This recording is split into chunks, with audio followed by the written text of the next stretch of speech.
Did I die in Guatemala? I'm honestly not sure, but if I did, it wasn't on the back of that motorcycle, and it wasn't climbing this mountain.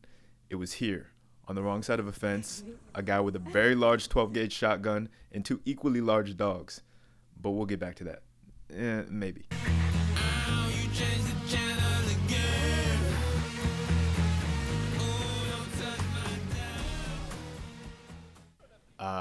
The tourist trap. You know the vibes. Keychains, mugs, I was here t-shirts. Is it from Thailand? Is it from Trinidad? Does it even fucking matter? The osmosis of human desire draws us perpetually to what's perceived to be new and foreign. But the tourism circuit has increasingly homogenized to look like and will feel like the same thing everywhere you go. And at a certain point, it starts to feel like the desecration of something sacred. And so, it begs the question, is the sacred for sale?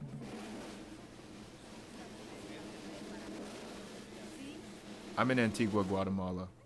I've never been here before. I never thought I would be here. But, as it so happens, life played out this way. Let's talk about it.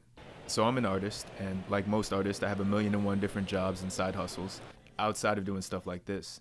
And while working one of those side hustles, I met two amazing people, Hubert and Tony, who in some ways feel like two sides of a very good coin, both well-respected, important members of their community. They invited me out to see what their city is like and their country. And I did. I had amazing experiences like climbing this volcano. We did it. But we'll get back to that too. Anyway, let's just jump into it at the Mercado Municipal with Tony for lunch. It's hard to say who the tourist trap is really for. When the snare finally tightens, is it around the ankle of the tourist or the local? Maybe it's both, but to know for certain, we need both perspectives. So we're not here for the keychains today. We're here for the local experience. Tony takes me through endless aisles of vendors serving up every single thing you could possibly think of, before finally at the heart of the market, we arrive at a cafeteria. Hostesses beckon left and right for us to come sit in their section, but we're here for one restaurant in particular, owned by a family friend. We're here for the national dish of Guatemala, pepián de pollo, y bistec también. There is a lot going on in this soup, man. The paste of roasted sesame and pumpkin seeds, tomatoes, onions, garlic, 3 to 5 different dried chilies. In some ways, as far as complexity is concerned, it feels like Guatemala's response to mole, with roots just as ancient.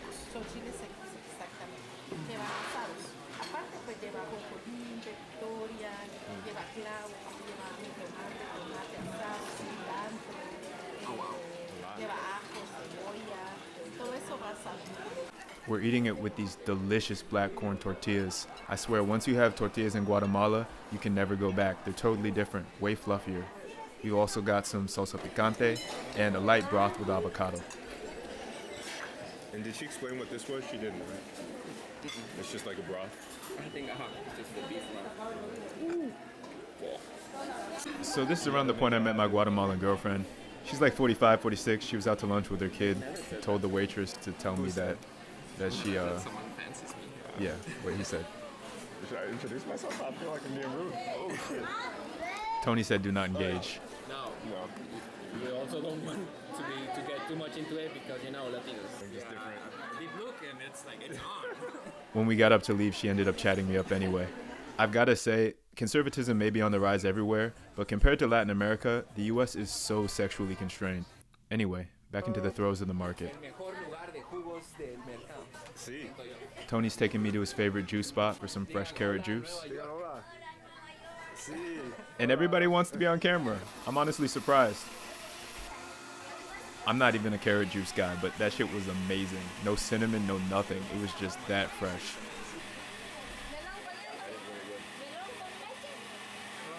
Wow, that's so sweet. Oh, okay. Buenas tardes. Buenas tardes. That is nice. I've never seen you wear a dress. Do you only wear skirts? No, also this. Oh, okay. Tony is a prominent member of the queer community here in Guatemala. Specific styles. Yeah. According to Tony, it's a pretty small community, and one he seems really intent on helping to nurture. What is this? Okay, now we're looking at candle balls. I don't know why they're a Smells ball. interesting. Like, I don't know. Meat inside. It just seems impractical. Anyway, now we're in the meat La section. diferencia entre eso, porque es más amarillo y es más blanco. Es como otra marca. Ah, okay. Pollo Rey es como, siento que es como decir la cervecería, ¿va? Like big chain. Yeah. You know, I was so nervous about bringing a camera to Guatemala because I didn't want to be in people's faces and be intrusive. But much to my surprise, everyone I passed wanted to be on camera. In my experience, people here are so friendly, so open, and so chill, especially off the beaten tourist path. It's really only in the heart of the tourist trap that I felt a bit of that transactional energy and understandable resentment. Even knowing just a little bit of the language or making a relationship with someone who does really can open up a place for you. Is it good for your brain? Camarones, no? Oh no. Camarones, sí. Sí, sí, sí, sí. Little dried fish, very Right. salty. Para sopa. Wow. Wow. Langostina. Pulpo. Sí. What do you call this again? Crab? Jaiba. Jaiba. Oh. It's crab in like rivers and not sea. Next, Tony takes me to the outdoor market. This is the real local stuff. Even some locals won't shop here because they have an aversion to the fact that dirt gets on the fruit. That's not a problem for us. Fruit comes from the dirt. Cayenitos. Yo, these were so good. Oh my god, like a sweet potato melon. Oh my god. Like I said, in some ways, my time with Tony and Hubert felt like two sides of a coin. In the same day that Tony showed me one side of Antigua, the same night, Hubert showed me a very different side. But let's get back to that after we climb these mountains. Another one.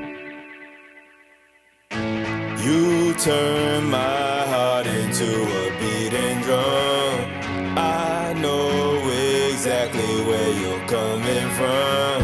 I say a prayer for you like every night, and ask the universe to get it right. But hey, nothing's perfect, nothing's perfect when it's worth it to reach the road. Nothing's perfect when it's worth it. Nothing's perfect, nothing. Hey, we ran the gamut, counting costs. We done played these games before, so you wanna grow up, or you wanna get high. We got mountains left to climb. I'm as inclined to spend my nights on you. Put a cut teardrop, Dodge Charlie honey pie. Love, love, love, love, love. And I say, you turn my heart into a beating drum. I know exactly where you're coming from. I say a prayer for you like every night, and ask the universe to get it right. Nothing's perfect, nothing's perfect when it's worth it to reach the road. Nothing's perfect when it's worth it. Nothing's perfect to reach the road.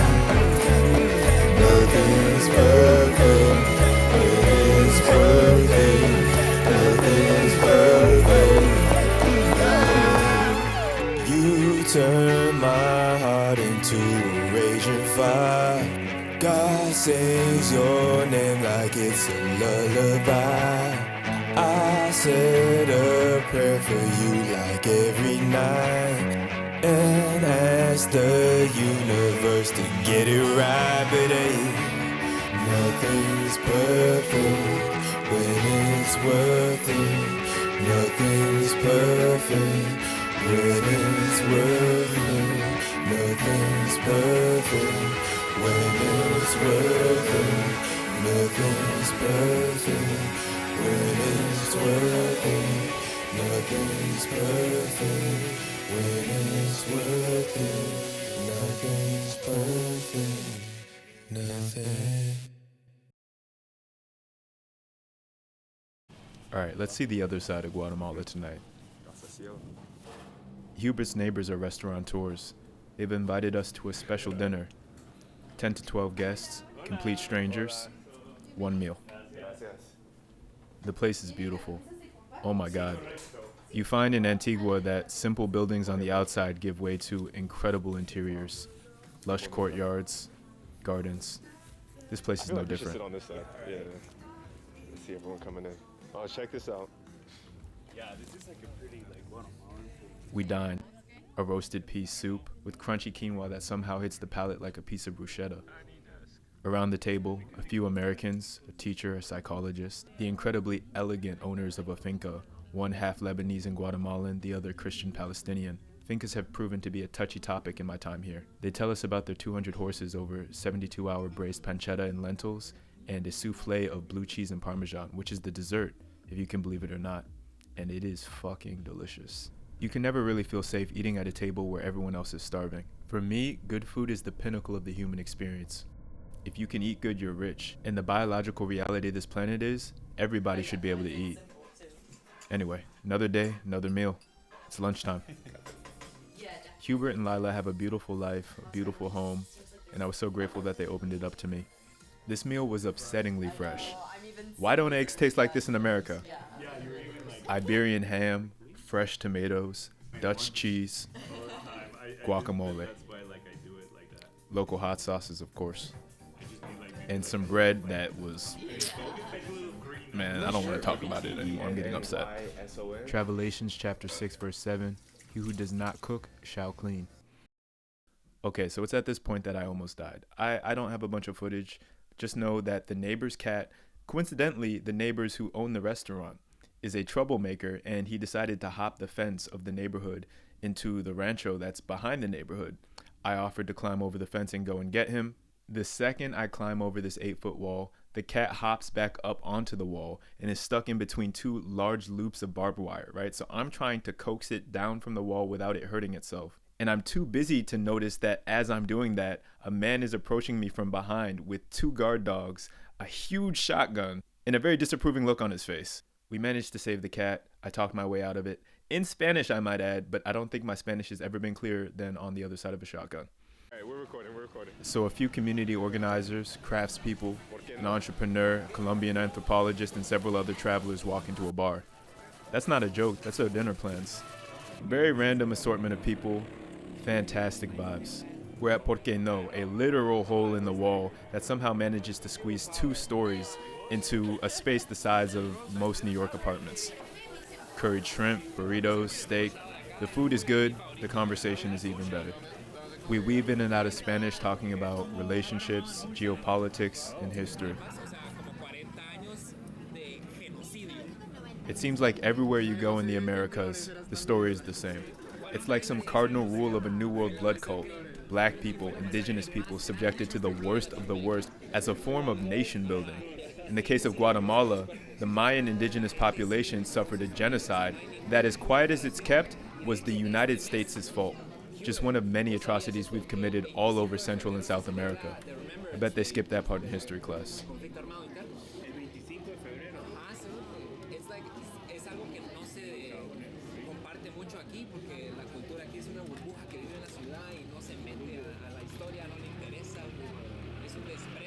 What Trump just did in Venezuela is not an isolated incident.